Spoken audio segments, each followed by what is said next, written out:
Welcome to Ridge Model Rail. I'm Alan, and in this video we're looking at the box file and how I'm getting all the connections for the DCC controller, the accessory controller and the programming tracks all connected together.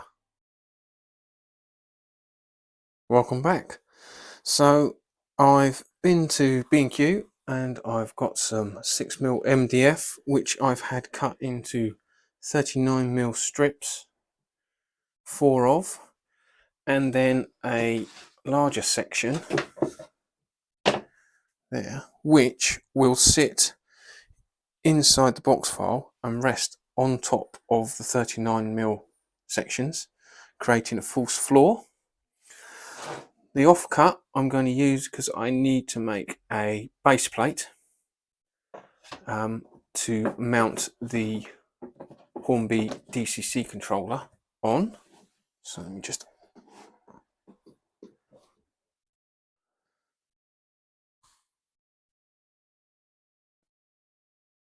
So inside the box file, I've already mounted the ESU decoder tester. That's in place, glued in on some supports, just to raise it up. The spring-loaded clamp, I'm going to remove that because I won't be needing it. I've purchased a 50cm USB cable, so that will run up through the false floor and then onto the laptop to supply the DCC controller. And I need to create a base plate to mount the DCC controller on, which is one of the next things. But firstly, I need to build the framing around the edge of the box file out of the 39mm by 6mm MDF, which the false floor will sit on, and then create a raised section slightly here which will house a programming track and the toggle switch, which I've put away for the moment, and then I can start wiring it all together and hopefully give it a test run.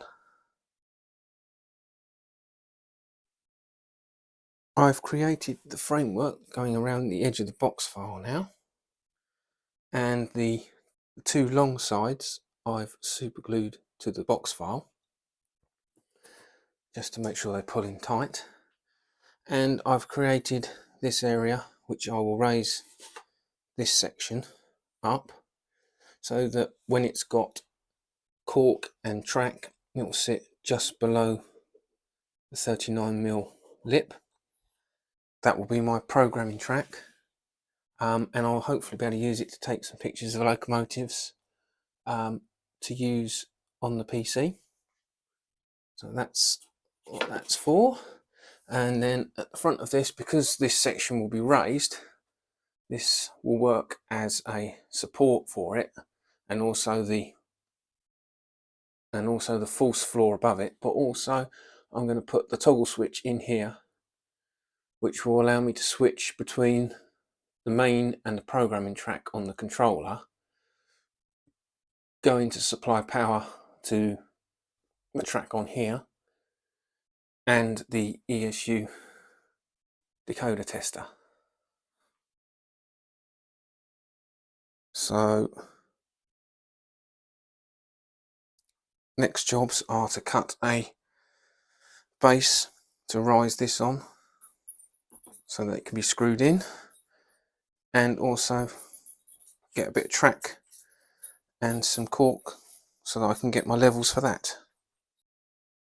I've fixed a piece of track and cork to the section, making sure that it sits just below the lip. So that's now my programming track, test track once decoders are fitted, and also I can take pictures of locos to add to the loco library. So I need to drill a hole here somewhere for the toggle switch. I've got the USB cable going through a hole in the false floor, so that will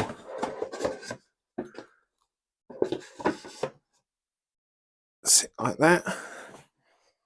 And then the laptop that I use for the railway, which is this little one here,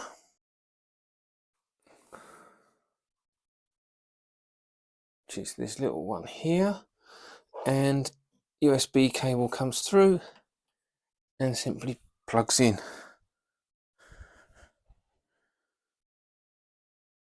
And then we have control panel, DCC controller, programming track, all in a box file. Nice and simple to go with a portable layout.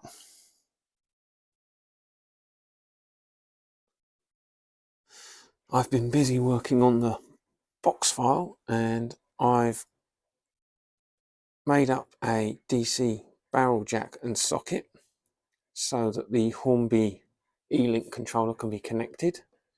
I've drilled another hole here which is going to be for a mono jack socket, a 3.5mm. That's going to supply me with my 5V power, which is going to work the accessories. And if I open up, I've now got a programming track, toggle switch, and the ESU decoder board.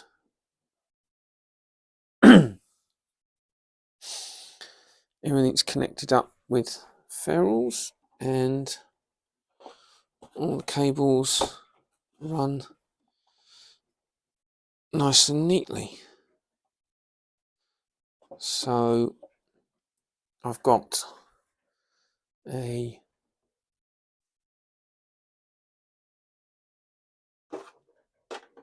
jack socket, here it is, which I've got the jack socket which needs to be soldered so that that's ready to connect up.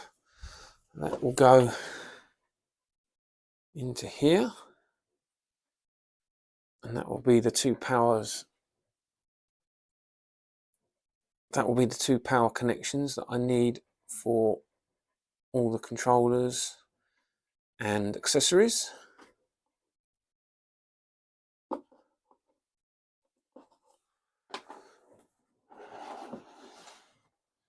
On this side, I've now got the two outputs. So there's the track power marked up, and the gold one is a 3-pin stereo socket, which here's the one that's got to go on the layout. So that's going to supply the power and the serial inputs for the accessories.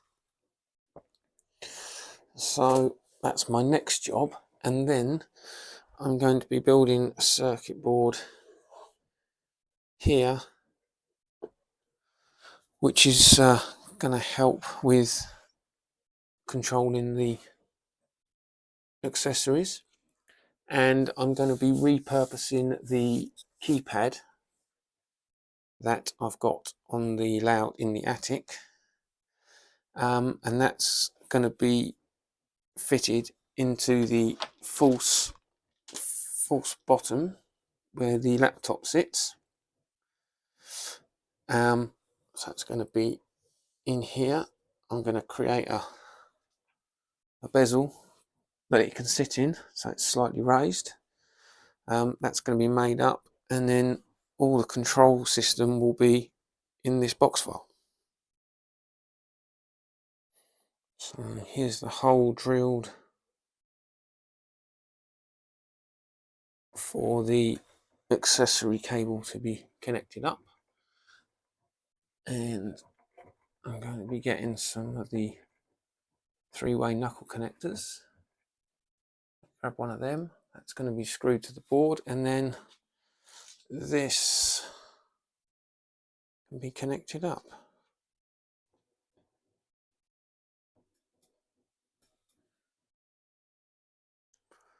progress has been made. And what we have here is the keypad section, which will be controlling the accessories, points, signals, which has got its pins connected. Just need to make a mount for it. So that's a job for the end of the week. This is the old circuit board that was being used to control the keypad. I've made a new one with a couple of additions, and at the moment of recording I'm waiting for delivery of cable so that I can complete that. Also, we've got the laptop for controlling the layout, and the new board, new USB cable. Take this off, and as you can see, I've got everything mounted and all the wires connected using the ferrules, and the new circuit board which will control the keypad. I've built in a 7-way set of header pins so that I can connect the cable from one to the other.